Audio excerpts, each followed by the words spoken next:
No one needs me to tell them that coming up with an original idea for a documentary is hard. So let's not do that. Instead, I'm going to try and give you my process for how I come up with something that's, kind of original. Now, long story short, I had a bit of an existential crisis. Not for the first time, definitely not for the last time. But at that time, I thought the best way to solve it was to go to Greece and to shoot 4 documentaries. Now, I didn't just think, what am I doing with my life? I should go to Greece. There was an iterative process, and that's what I want to break down. I'm going to say it's a 2-part process: generation and inspiration. And you can kind of picture like a double funnel with your idea sitting in the middle. So let's start with... Now, normally I would say that the documentary idea often comes to you.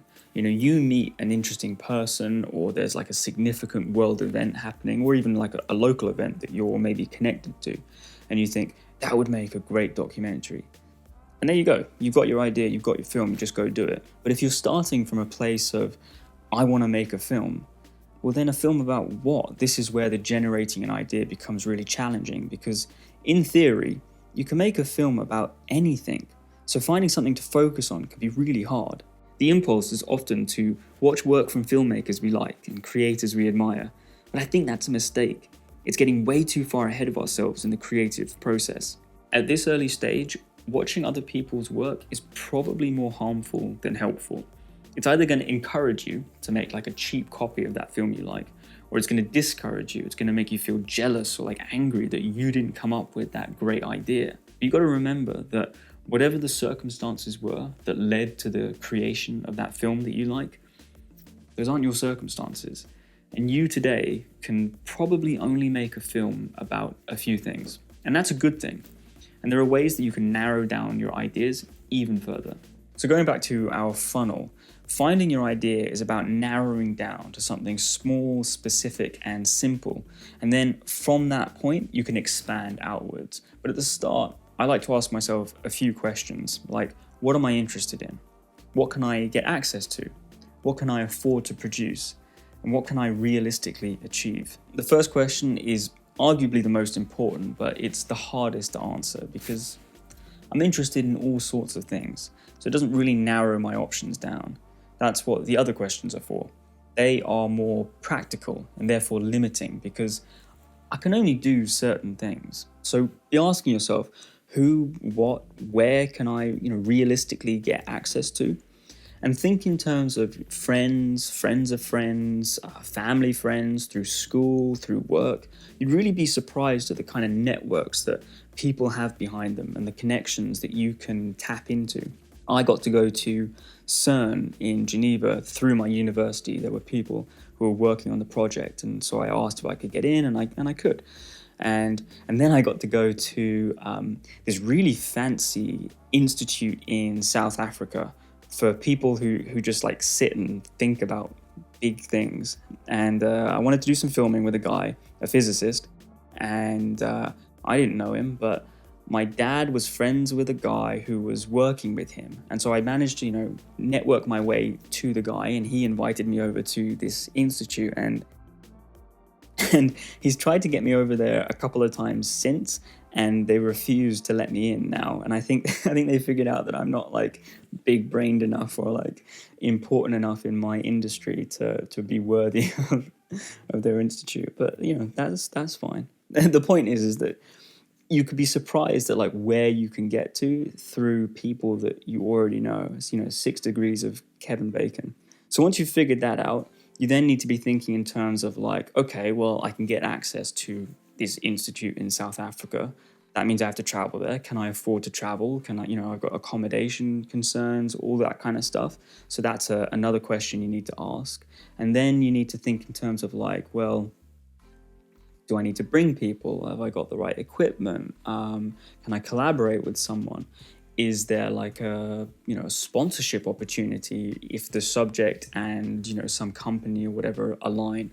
So there's all sorts of things that you can ask yourself that kind of narrow down what you can practically, realistically do. And that's perfect because then you're creating a project that's kind of tailor-made for what you can do. So as this project starts to take form, you then need to ask yourself, am I interested in this idea?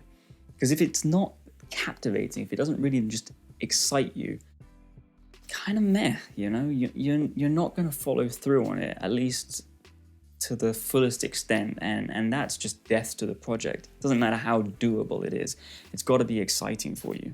So you have this bundle of like practical things you can do. It's like, yes, I can go to Greece, yes, I can get access to a refugee camp, yes, I can interview the people there. But that doesn't make a film.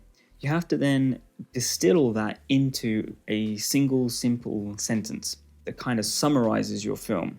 You know, movies, if you go to the cinema or like you're reading a review or something, they have, it's called a log line, this sentence that tells you everything you need to know about the plot and the characters and the conflict, and it tells you whether you want to see the movie or not. And you need that for your documentary, not just for when it's finished, but when you're going out and you need to tell people, like because you need access to a place, you need to be able to tell them quickly what your film's about so that they just get it. But more important than that, even, it's critical for you to know exactly what it is that you're making. This single sentence, and it can be good if it's a question, guides everything that you're doing. You need to know that I'm filming this, I'm interviewing that person because it answers this question. So getting your idea down into this single sentence or question is absolutely critical, because people need to read it, you need to read it, and just get what this movie is. So this is where it gets fun. This is where you get to expand outwards into the other side of the funnel and think about all the creative ways that you can tell your story. At this point, by all means, get influenced by other filmmakers. Your documentary style can be just as varied as whatever the subject is. So if it's like a thriller or a western or a courtroom drama, watch them and try to understand how they communicate their themes. Seek to create familiar feelings in your own work. Inspiration should be about evoking familiar emotions in new ways. So when you watch something, don't look to replicate a visual gimmick, but try and focus in on how it made you feel and why it made you feel that way. Were the visuals and sounds complementary or jarring? How did the composition make you feel? Isolated, overwhelmed, distant? Did the music evoke a memory? How are you feeling in that memory? You can do this with books, music, paintings, podcasts, anything. Combinatorial creativity is all the stronger if the influences come from fields other than your own. This is, I think, the secret source of originality. It's not just being unique, it's about pooling together creative influences and blending them into a personal mix that evokes emotions that we can all resonate with, but are channeled through something that is guided by your principles, your morals, and your aesthetic styles. Refining an idea is hard, and I don't think this generation inspiration process makes it easier, but it provides a framework that can help you develop your idea in an authentic way. It's quite a personal process. How you generate your idea is, unique to you, and where you pull inspiration from is also quite personal. And it's totally fine to borrow from others. The trick is to not be bloated from the borrowing, not to take too much. You need stuff that feeds the emotional core of your idea, and then you just got to throw away the rest. It's a chaotic process. There's kind of no escaping that. But if you've generated something that feels good and you've narrowed it down to a single sentence, that sentence is your anchor. And through that, you can filter all the influences and emotions and create something that feels genuine, original, and authentic to you.